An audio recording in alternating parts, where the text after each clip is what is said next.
Bom dia, gente.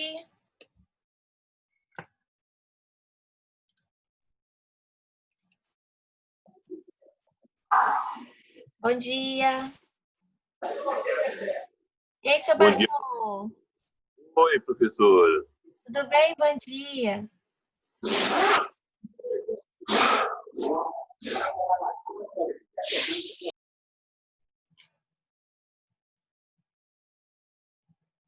Laísa, Tati, Fernanda, bom dia. Ai, então vamos, né, queridos? Bom, vamos começar a nossa aula, então.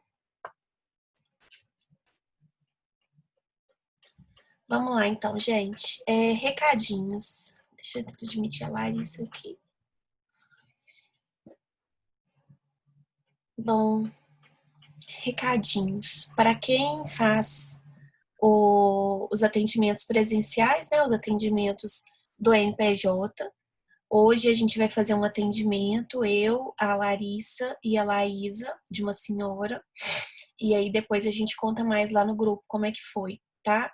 Como o atendimento vai ser feito por meio de chamada de vídeo de WhatsApp, a gente só pode ter 4 pessoas, né?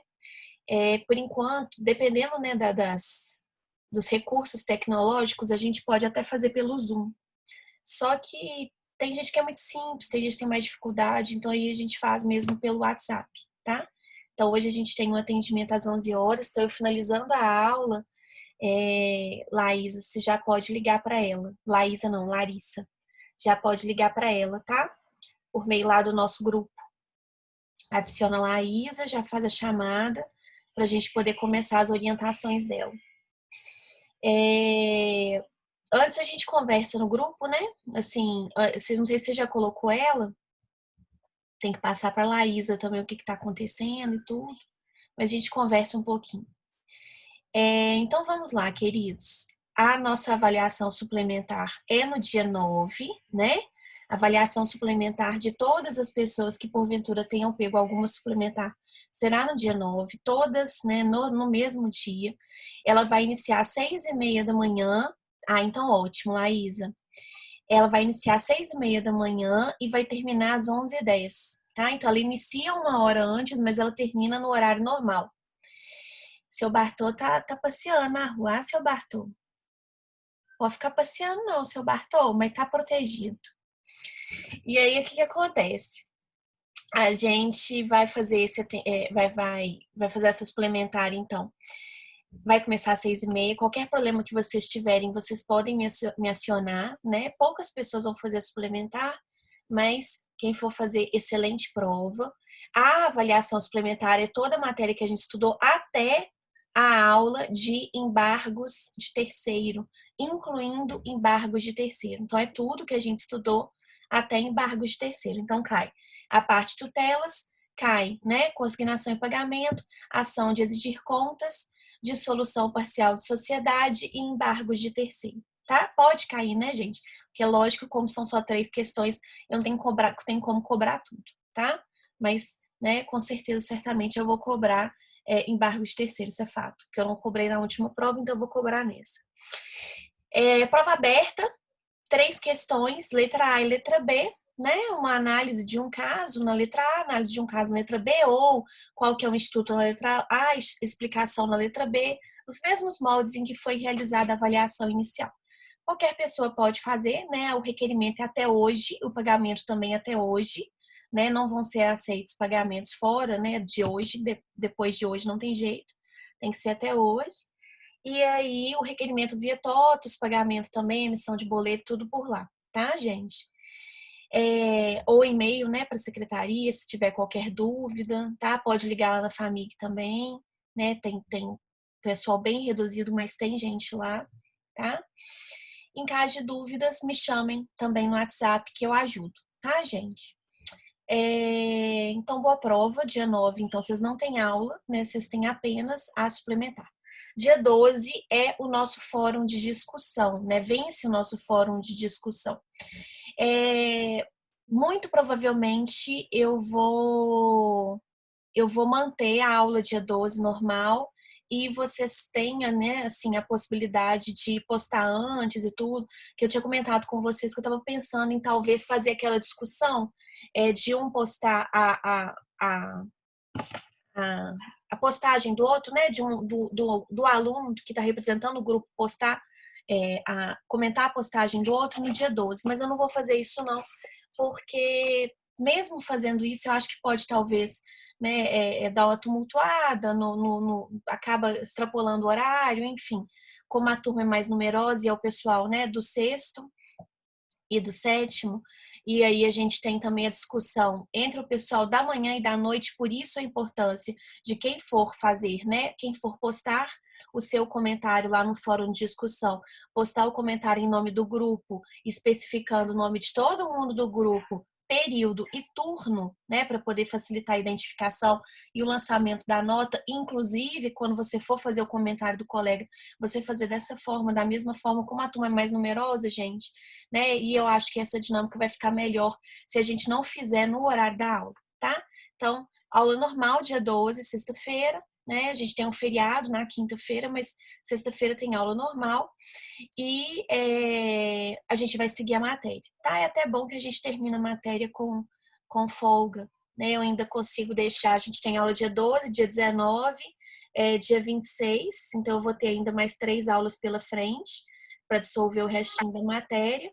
E aí a gente tem aula de revisão deixa eu ver, dia 3 de julho, né? Nossa prova é dia 6. Então, no dia 3 eu faço uma revisãozinha com vocês. Bom, então, sem maiores delongas, tá? Vamos aí iniciar a nossa aula de hoje. Hoje a gente vai ver 2 procedimentos especiais, que são 2 procedimentos muito simples, né?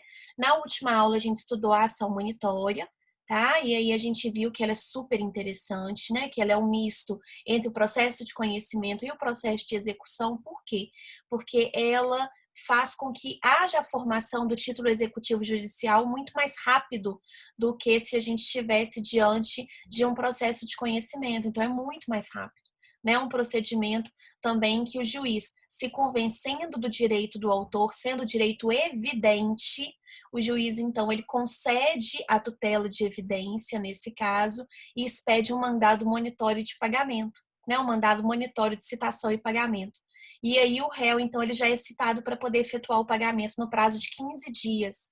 Ele pode efetuar o pagamento, ele pode ficar inerte ou ele pode oferecer embargos monitórios, que basicamente se assemelha a uma contestação, tá? E aí o juiz, então, vai decidir se por um acaso, né, gente, a melhor das hipóteses, as 2 melhores hipóteses que podem acontecer na ação monitória na primeira hipótese, o réu não responder, né, ficar inerte, ou a melhor hipótese de todas, o réu pagar nesse prazo de 15 dias. Por quê? Porque se o réu ficar inerte, ele é rével, o juiz já sentencia o processo e aí já tem, né, você já tem uma sentença condenatória de pagamento relativa àquele valor e já vai direto para a fase de cumprimento de sentença. Se pagar, melhor ainda, né, gente? Já resolveu a situação. Se por um acaso oferecer embargos monitórios, aí o juiz, então, vai conceder vista desses embargos para a parte contrária e aí, então, ele vai julgar. Mesmo assim, já é mais rápido do que se fosse um procedimento comum. E aí, o que acontece, gente? A gente tem a formação desse título, então, muito mais rápida. Em relação à ação monitória, ela finaliza por meio de uma sentença, né? Então, se ela julgar procedente o pedido da ação monitória, quer dizer que ela está rejeitando os embargos, ok? Tem que tomar, né? Tem que ler nas entrelinhas. Rejeitados os embargos, vão ser constituídos de pleno direito o título executivo judicial. Ou seja, se eu estou rejeitando os embargos, é porque eu estou julgando procedente o pedido da ação monitória, tá?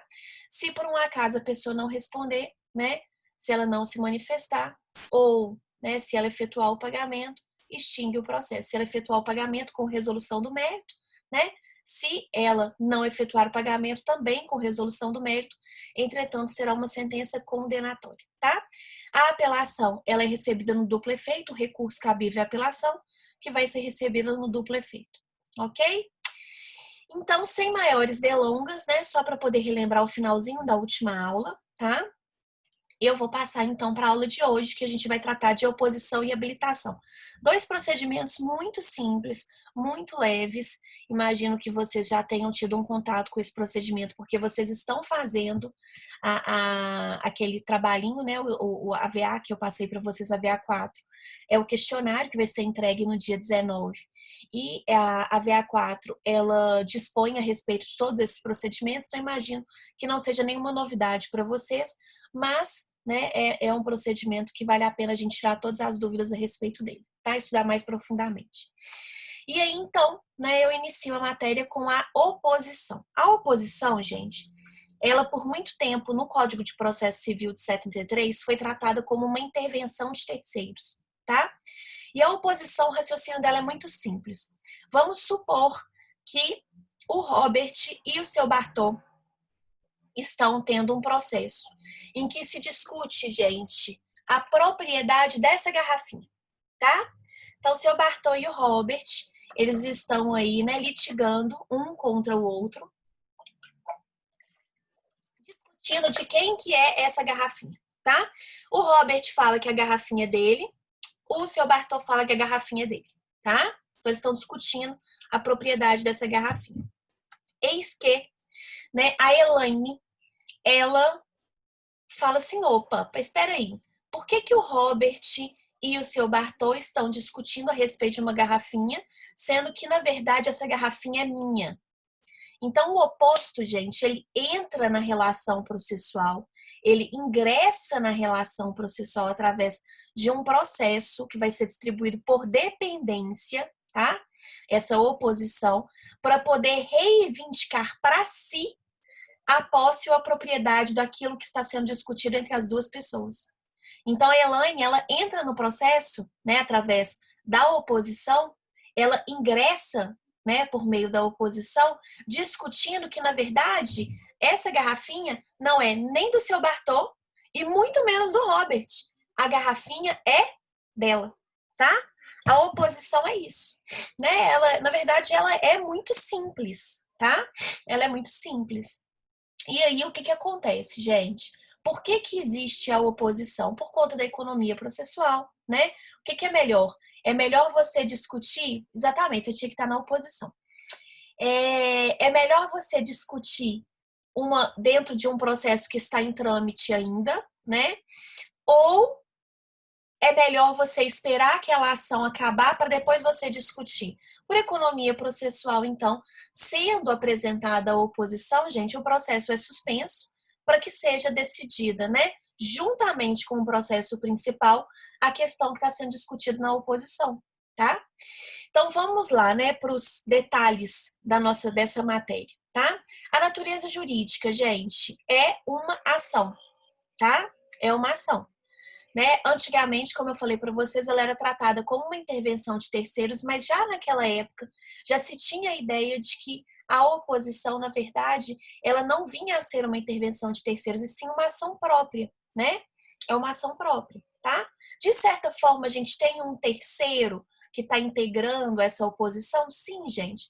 Mas pensem o seguinte, ela é uma ação própria que visa discutir a propriedade ou a posse de algo que já está sendo discutido numa ação, né? Visa reivindicar para si a pessoa, o autor da oposição, visa reivindicar para si o objeto, aquilo que está sendo discutido, o direito que está sendo discutido entre o autor e o réu, tá? Da ação principal. Então, na verdade, é um procedimento muito simples, né? Não é um procedimento difícil, não é difícil de enxergar nada demais, tá? Eu considero, na verdade, inclusive, um dos procedimentos mais fáceis, né? Bastante.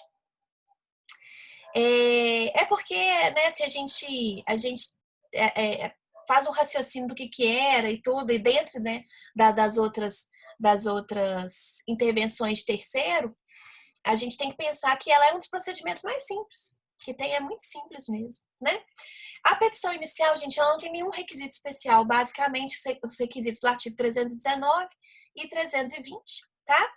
Só tem, né, a peculiaridade da ação ser distribuída, né, do polo passivo da ação necessariamente ser o autor e o réu da ação principal, tá? Então, na verdade, a única peculiaridade da oposição, basicamente, é essa, mas os requisitos, né, no que couber, artigo 319, 320. Vai ter audiência de conciliação ou de mediação, professora? Não, tá? Não tem isso no procedimento, então não vai haver. No que couber, a gente utiliza os requisitos do artigo 319 e 320, tá? E aí, o que acontece? Vai formar, então, vocês vão observar aqui, se eu estou movendo a ação contra o autor e o réu, né? Então, se a Elaine está movendo a ação contra o seu Bartô e o Robert, que são autores e réus, né? Autor e réu da ação principal, ali vai ser formado um litisconsórcio, tá? Aí vamos lá para os detalhes da matéria. Para grande parte da doutrina, gente, esse litisconsórcio, ele será unitário, tá? Ó, desculpa, ele será simples, né? Minoritariamente ele vai ser unitário. Então, para grande parte da doutrina, para a maior parte da doutrina, esse litisconsórcio vai ser simples. Por que o litisconsórcio vai ser simples? Porque, vamos raciocinar, se por um acaso, né, o Robert, ao ver a oposição que foi proposta pela Elaine, virar e falar assim, eu não vou ficar discutindo essa garrafinha aqui não, tô saindo fora, reconheço o direito da Elaine. Se ele sair fora, né, se ele sair da demanda, sair do processo, porque ele reconheceu o direito da Elaine, e aí o processo ele vai ser movido só, vai continuar só entre a Elaine e o seu Bartô. Então, se há a admissão dessa possibilidade, a gente está diante de um litisconsórcio simples. Porque se a gente estivesse diante de um litisconsórcio unitário, não teria como a gente ter esse desmembramento, entende? Mas, né, há uma discussão doutrinária em relação a isso, tá, gente? Majoritariamente, ele é litisconsórcio simples, exatamente por essa possibilidade, né, existente entre a ação prosseguir só contra a pessoa que está resistindo, que ainda insiste que a propriedade daquele bem é dela, né? Mas para a parte da doutrina, para uma parte minoritária da doutrina, eles vão entender que isso não impede com que haja a interpretação de que se trata de um litisconsórcio unitário, tá? Ou seja, a decisão ela é única para todos. Enfim, né, discussões, tá? Majoritariamente, litisconsórcio simples. Como ficam as custas? Se por um acaso o Robert, né, uma pessoa, ela reconheceu o direito desse oposto, né, que está o opoente, né, melhor dizendo, o opoente, se uma dessas pessoas, um dos réus, reconheceu o direito do opoente, ele paga custas proporcionais, viu, Fernanda? Reconhecer o direito, porque aí é basicamente o mesmo raciocínio do reconhecimento da procedência do pedido, tá? Se a gente tem um dos opostos, ou seja, um dos réus da oposição, né, reconhecendo o direito do opoente, ou seja, do autor da oposição, ele vai pagar custas proporcionais, tá? É como se ele estivesse ali fazendo o reconhecimento da procedência do pedido. Beleza? Ok, Fernanda? Então, vamos lá. Ficou tranquila essa questão do litisconsórcio simples e unitário? Basicamente, majoritariamente simples, tá? Mas existe uma parte da doutrina que ainda insiste que seja unitário. Qual que é o posicionamento da professora de vocês? Simples. Né? Eu não consigo enxergar litisconsórcio unitário aí, não. Exatamente por essa possibilidade deste desmembramento, né? De um dos opostos reconhecer o direito do oponente e sair da demanda. Tá? Da demanda, nesse caso, ela vai prosseguir apenas entre o opoente e o outro réu que não reconheceu o direito do opoente. Então, eu acho que o litisconsórcio é simples, tá? Concordo que ele seja simples. Bom, vamos seguir então, vamos seguir aqui. Distribuição, gente, não tem dúvida que a oposição ela vai ser distribuída por dependência aos autos do processo. Né? Acho que não tem dúvida em relação a isso. O que é a distribuição por dependência, gente? Eu formo, na verdade, um filhote de processo, né? Se a gente estivesse falando, por exemplo, de um processo físico, vamos supor que esse aqui fosse o processo principal, tá? Em que houvesse aqui a discussão entre a propriedade de garrafinha entre o seu Bartô e o Robert. Então, a oposição, ela seria distribuída por dependência. E aí, gente, ela ficaria, né, se a gente estivesse diante de um processo físico, ela ficaria ligada a esse processo por meio de um barbante, uma cordinha, tá? Seria um apenso desse processo. E aí, uma vez proposta a oposição, gente, haverá a suspensão do processo principal. Por quê? Porque ambos serão julgados pela mesma sentença, tá? Então, propôs a oposição, vai suspender o processo principal, ok? E aí, o que acontece, gente? Entender a questão da distribuição por dependência? Acho que isso é tranquilo, né? Forma lá um filhotinho. E aí, o que acontece, gente? Seu Bartô, vou tirar seu microfone, tá? Porque tá dando interferência. E aí, o que acontece? Num processo eletrônico, gente, essa distribuição por dependência é uma aba do processo, né? Fica uma abinha lá no processo eletrônico, foi só uma aba, tá? No processo físico é que a gente tem esses barbantes, né? Essas cordinhas, fica ligado por uma cordinha. Bom, a citação, gente, ela é feita, em regra, na pessoa dos advogados dos opostos, tá? A ação ela é feita a citação ela é feita na pessoa dos advogados dos opostos. Se porventura acontecer, gente, dos opostos, de um dos opostos não ter advogado, aí a citação vai ser pessoal, né? Mas, via de regra, a citação é feita na pessoa dos seus advogados. Existe uma dúvida com relação a como essa citação seria feita.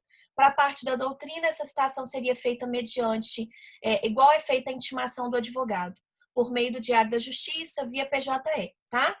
Já para a parte mais considerável da doutrina, a citação ela teria que ser por meio, né, teria que ser pessoal, ou seja, por meio de oficial de justiça, carta com aviso de recebimento, aquelas modalidades que a gente já estudou referente à citação, né? Aquelas formas de citação que vocês já estudaram, hora certa, né? Oficial de justiça, carta com aviso de recebimento, precatória, tá? Na prática, como é que funciona? Eu já vi citação das duas formas, tá? Na prática, eu já vi vara cível, né? Eu já vi a oposição só em vara cível, tá, gente? Então, eu já vi vara cível fazendo a citação via PJE, já aconteceu, e já vi também uma vara cível, se não me engano, a terceira vara cível, o processo estava tramitando na terceira vara cível. Lá eles fizeram a citação pessoal. Então, já vi das duas formas, né? Como não há um posicionamento uníssono em relação a isso, tem juiz que faz de uma forma, tem juiz que faz da outra. Qual que é a minha opinião? É mais seguro para que não haja nenhum problema, para que não haja, né, nenhum tipo de questionamento em relação à validade dessa citação, que ela seja feita de forma pessoal, tá, gente? Então, assim, eu aconselho, né, que nesse caso, se por um acaso você está movendo uma oposição, inclusive, você destaque isso na sua petição, tá? Para poder evitar qualquer tipo de nulidade, para não atrasar o processo. Mas a gente tem posicionamentos aí divergentes. Ok? E na prática já vi das duas formas, então, né, vai variar bastante de juiz para juiz. E aí, o que acontece? Mas majoritariamente, exatamente por causa dessa segurança jurídica, tem que ser citação pessoal, tá? Professora, se acontecer da citação ser feita pessoal no advogado, tá, gente? Por favor, né? Na pessoa do advogado, só que pessoal.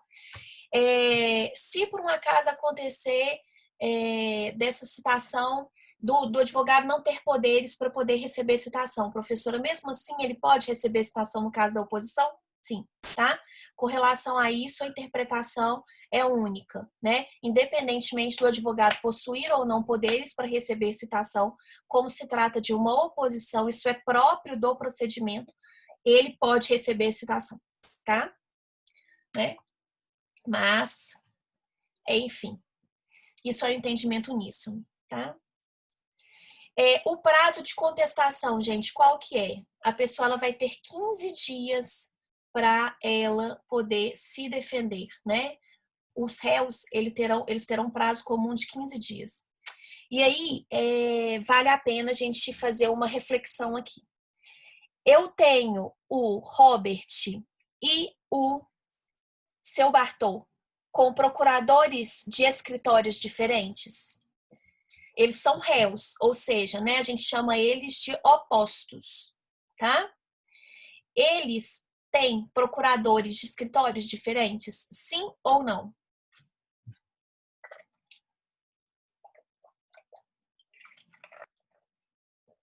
Gente, tem, né?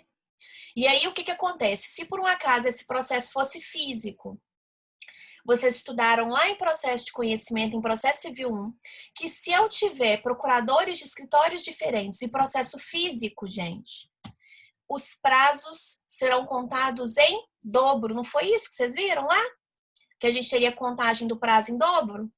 Se a gente tivesse processo físico e procuradores de escritórios diferentes. Era isso que vocês estudaram. Entretanto, aqui tem a pegadinha do malandro, né? O prazo na oposição, embora os opostos tenham procuradores de escritórios diferentes, mesmo se o processo for físico, gente, o prazo para contestar, ele é único de 15 dias, tá? Então, cuidado com isso. Isso é pegadinha do malandro. Eu já vi muita gente errar isso em prova, porque faz o raciocínio do artigo 229 e acha que vai lá se aplicar a regra do artigo 229. Não se aplica nesse caso, viu, gente?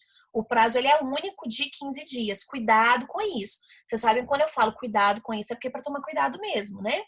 Lógico, esses procedimentos eles caem na avaliação final de vocês. Então tem que ficar ligado nisso, tá? Cuidado com isso. Então não se aplica aquela regrinha da contagem em dobro do prazo, tá, gente? Belezinha? Cuidado, tá? O processamento é muito simples. Faz o apensamento da oposição nos autos principais, né? Então, vai fazer a citação dos opostos na pessoa de seus advogados para que respondam ali a demanda no prazo de 15 dias. Nesse prazo, geralmente, né, quando a gente tem um reconhecimento da procedência do pedido do opoente, esse reconhecimento da procedência do pedido acontece nesse prazo de 15 dias. Foi até a pergunta que a Fernanda me fez, como é que vai ficar as custas, professora? Nesse caso, a gente já falou que as custas elas vão ser proporcionais, né? E aí, o que acontece, gente? Sendo apresentada a oposição, vai haver a suspensão do processo principal, tá? Por que é que a gente vai ter essa suspensão do processo principal? Porque tanto a oposição quanto o processo principal serão julgados pela mesma sentença, tá? Então, a gente não vai ter duas sentenças diferentes nesse caso. A gente vai ter uma sentença só, julgando tanto a oposição quanto o processo principal. Por isso que a gente tem a suspensão do processo principal, tá? E aí, o que acontece, gente? E se por um acaso a gente já tiver, né, esse processo entre o seu Bartô e o Robert, já tiver lá no finalzinho, já tiver inclusive iniciado a audiência de instrução e julgamento. O juiz, ele pode, iniciada a audiência de instrução e julgamento, já suspender o processo, se ele entender que a instrução comum ela é mais proveitosa para o caso, como ele pode realizar a audiência e suspender o processo logo depois. Fato é o seguinte, como é uma mesma sentença, a gente precisa de saber qual que é a ordem que a gente vai ter em relação ao julgamento. Qual que é que vai ser julgado antes do quê? O que vocês acham, gente? Eu vou ter o julgamento primeiro da ação principal, ou seja, dessa questão referente aí ao seu Bartô e o Robert, ou eu vou ter primeiro a resolução em relação à oposição, para depois ter essa resolução em relação ao seu Bartô e ao Robert. Vocês acham que o que vai ser julgado primeiro na mesma sentença? Vamos pensar lá em uma sentença, gente. O juiz ele vai fazer o relatório contando o caso e tudo, e aí vocês acham que ele vai analisar primeiro a oposição ou ele vai analisar primeiro a questão principal? O que vocês acham? A oposição, tá? E por que é que ele vai fazer esse raciocínio? Por que é que ele vai julgar primeiro a oposição?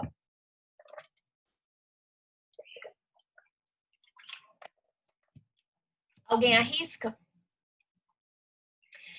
Exatamente, ela vai interferir na principal. E sabe qual que é? Exatamente, é esse o raciocínio. Sabe qual que é o nome que a gente dá, né, para essa situação quando a gente tem uma ação que acaba interferindo na ação principal e por isso ela tem que ser julgada antes? A gente chama isso de prejudicial de mérito. Não sei se vocês já estudaram isso, imagino que sim, tá? Lá em processo de conhecimento, né? E o raciocínio da prejudicial de mérito é muito simples. É algo que prejudica o mérito. Então, por prejudicar o mérito, ela tem que ser julgada antes. Então, o que é que o juiz vai fazer? ele vai estabelecer ali, né, na hora que ele estiver fazendo, gente, o relatório da sentença dele, que ele passar para o dispositivo, primeiro ele vai analisar e julgar a oposição e só no segundo momento aí que ele passa para a questão principal. Por quê, gente? Porque olha só, se ele já analisando o caso, diante das provas que foram produzidas, a instrução que foi realizada, né? Se ele já verificar que a Elaine é que tem direito, pronto, já está resolvido o processo, né? Como é que vai ser a sentença, então? Ante o exposto, julgo procedente o pedido da oposição em relação à questão principal. Agora, e se por um acaso a opoente, ou seja, a Elaine, não tiver nenhum direito? Ante o exposto, julgo improcedente o pedido da oposição. Passo, então, a julgar a questão principal. Controvertem a respeito deste direito o seu Bartô e o Robert. Tendo em vista as provas produzidas, julgo procedente o pedido da ação principal proposta pelo seu Bartô em face do Robert, entenderam? Então, primeiro, ele vai julgar a oposição e só num segundo momento é que ele vai, então, julgar a ação principal. Ele vai analisar a ação principal. E, obviamente, gente, se o pedido da oposição, né, for julgado procedente, não há nem, né, o que se questionar com relação à ação principal, tá? Exatamente, pronto, ganhou, tá? Então, não tem nem o que questionar com relação à ação principal, ok? É bem tranquilo, né? Eu tinha falado para vocês que ela é muito tranquila. Ela é bem tranquila mesmo, tá? E aí, gente, já teve uma discussão, né? Se era necessário fazer 2 recursos, tá? Se precisaria de fazer, né? 2 sentenças diferentes. Isso já está mais do que pacificado. É uma sentença só. E aí, sendo uma sentença só, obviamente, né? O recurso é apelação. E aí vai ser uma apelação só, tá? Por favor, né? Se a Elaine ganhar, eu e seu Bartô dividimos os honorários? Sim, porque vocês estão num litisconsórcio. Tá? Sim. Divide os honorários. Ok, Robert? Elaine ganhou, vocês dividem. Exatamente, vocês que lutem. Adoro, né? É um resumo, tá? Beleza, queridos? Alguma dúvida? Eu acho esse procedimento muito tranquilo. Nossa, eu acho ele tranquilíssimo, né? Acho que de todos os procedimentos especiais, talvez seja o mais simples de todos. A habilitação também é super simples, gente, né? A habilitação, o primeiro contato que vocês tiveram com a habilitação, na verdade nem foi um contato direto, mas acredito que a primeira vez que vocês tenham ouvido falar de habilitação foi quando vocês estudaram suspensão do processo. Lá em processo de conhecimento, né, quando vocês estudaram a questão do artigo 313 até o 315 do CPC, que dispunha ali sobre as possibilidades de suspensão do processo, vocês viram uma possibilidade quando uma das partes morre no curso do processo e o processo ele é transmissível. Primeira coisa que a gente tem que pensar, gente, se cabe a habilitação ou não, né? Vamos pensar primeiro o que é habilitação, tá? O que é habilitação? Habilitação é o procedimento por meio do qual os sucessores do falecido ingressam na ação. Eles tomam o lugar do falecido. Então, o falecido morreu. Tem jeito da ação continuar contra o falecido? Não. Então, é necessário que os seus herdeiros, os seus sucessores, tomem o seu lugar nessa ação. Isso vale, gente, tanto para o autor quanto para o réu, tá? Então, se o réu em um determinado processo falece e essa ação ela é transmissível, então os seus sucessores que vão tomar o lugar do réu, né, para poder responder com as forças, até as forças da herança em relação àquele processo, tá? A mesma coisa com relação ao autor. Se o autor de uma determinada ação falece e essa ação é transmissível, os seus sucessores, então, vão assumir o seu lugar no processo. A habilitação é o procedimento que possibilita com que isso aconteça, com que os sucessores de uma pessoa que faleceu tomem o seu lugar no processo, né? É isso, basicamente é isso. E aí, para que a gente verifique se é possível ou não fazer essa habilitação, gente, a gente precisa de analisar se naquele caso aquela ação ela é transmissível ou não. Como assim transmissível, professora? Se ela pode ser transmitida aos herdeiros, se os herdeiros podem assumir o lugar do autor ou do réu ou não. Se ela era uma ação personalíssima, tá? Se a ação for personalíssima, gente, a pessoa morreu, acabou. Eu vou dar um exemplo aqui, tá? Vamos supor que eu não vou dar um exemplo com ninguém que tá aqui não, porque senão a pessoa vai morrer. A Maria, ela está movendo uma ação de alimentos em face do seu Bartô, tá? Então, ela está movendo a ação de alimentos lá em face do seu Bartô. No curso do processo, gente, a Maria morre, tá? Pergunta: vai haver procedimento de habilitação nesse caso? Alguém vai entrar no lugar da Dona Maria para poder prosseguir com essa ação em face do seu Bartô, sim ou não?